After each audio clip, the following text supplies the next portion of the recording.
How many of you know and believe that we serve and worship an omnipresent God?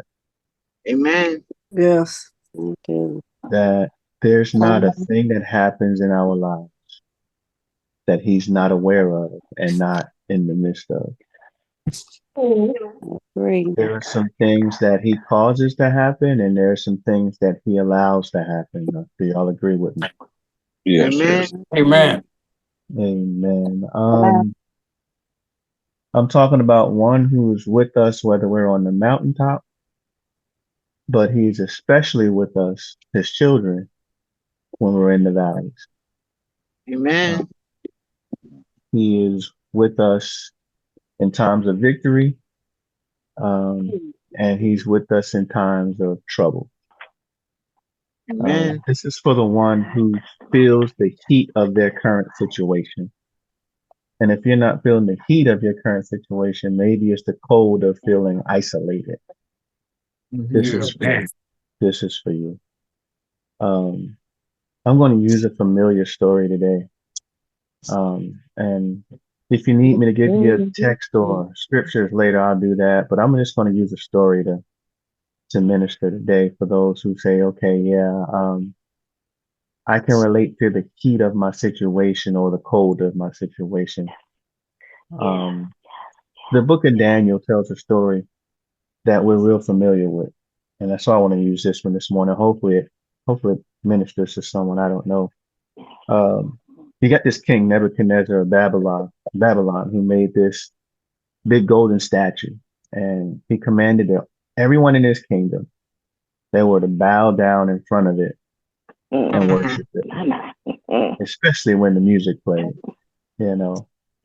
And in this story, it featured three young men who the king had found favor in. He actually gave them positions of prominence to oversee the province of Babylon. You know, most people, when you give them something, they'll do whatever you tell them to do. But even though he promoted them and gave them power, they refused to bow down to his statue. And this humiliated them. You know, their defiance humiliated this guy, and the king was pretty ticked off. But because he found favor in them, he called himself showing them some grace. He gave them one more chance to bend over, to bow down, and to worship his golden statue. And if not, they were going to be thrown into this fiery furnace. And these guys didn't flinch. Um, they didn't crumble under pressure. When they spoke to the king, they said, hey, we don't need to defend ourselves before you. If we're thrown into that furnace, the God that we serve is more than able to save us. And they said that we believe that he will rescue us from your power. But if he doesn't, even if he doesn't do it, with all due respect, we will never serve your gods or worship your golden statue that you've set up. So the king commanded that the furnace was turn up 7 times hotter than what it normally is. And so he had some of his strongest soldiers. I want y'all to hear this word here. He had his strongest soldiers bind them up. I'm going to say it again, bind them up and throw them into the furnace. And so the furnace, y'all read the story, it was so hot that when the soldiers got close enough, it killed the soldiers as they threw the men into the furnace. Again, when they were put into the furnace, they were securely bound. Um, they were tied. Mhm. They were in restraints. I hope I'm painting this picture. I'm trying to do this slow enough that you get this Come thing. on. They were in restraints. And later, when the king went to check on him, he was expecting to see a pile of ashes. But when he peeked in, he was shocked and amazed.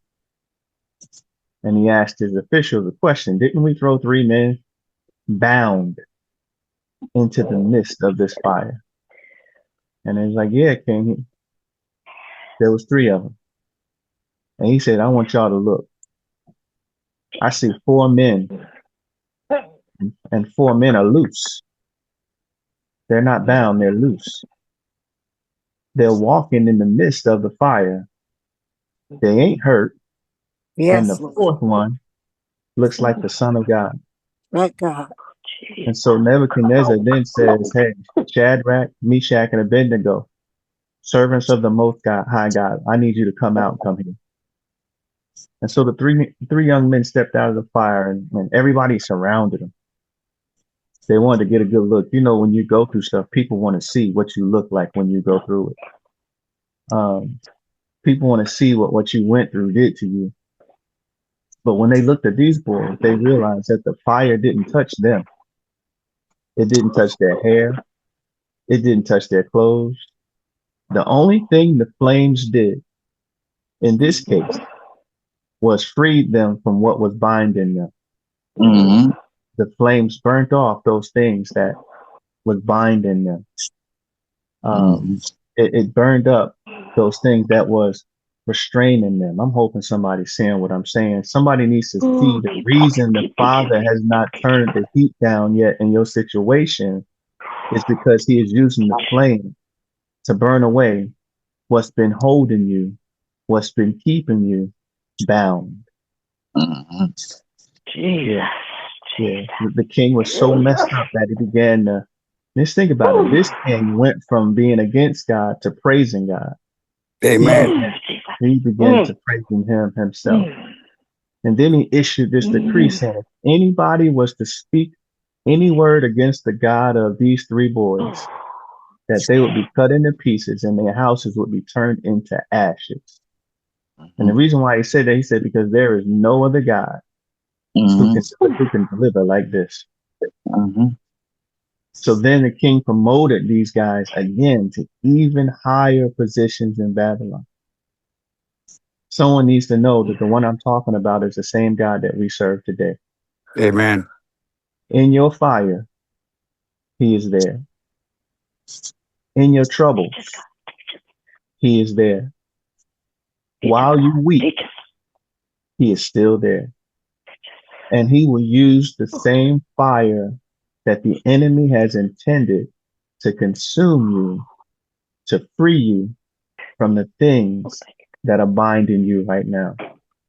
Some of us have been walking around with restraints on, and we're walking around saying that we've been freed and set free, but we've been walking around with restraints on. So the Father has allowed a flame to be kindled, not to consume you, but to free you.